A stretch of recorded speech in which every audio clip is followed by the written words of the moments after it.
So, ayan guys. Andito yung aking kaibigan. Nagdala ng fresh kawat. Ayan guys.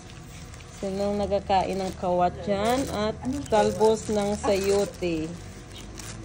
Di ko alam kung anong tawag dito sa Bisayan guys. Pero sa amin, tawag namin ito is kawat.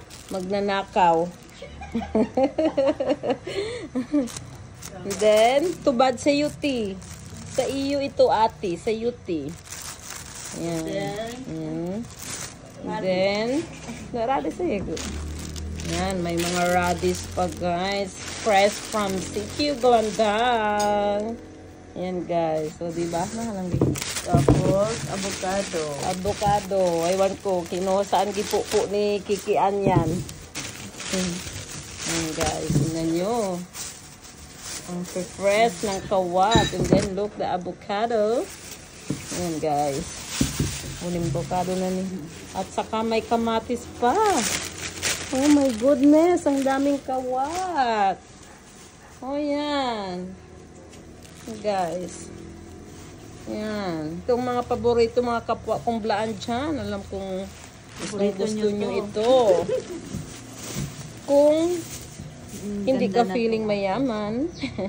Yan, yung kamatis. Ang kikinis.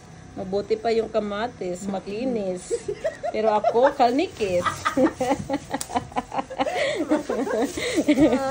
Ayan, may kalabasa pa guys. Pero kinuha na ang bali guys. Ayan, may kalabasa pa. O, diba? Nagsaya yan. Ayan yung mga kaibigan ko guys. Yung aking BFF guys. Diba yan? Ang daming kawat. Kalahating sako talaga guys. Tingnan nyo. Ayan na guys. Yan po ang aming vlog for today. Ang aking kaibigan nagdala ng maraming gulay.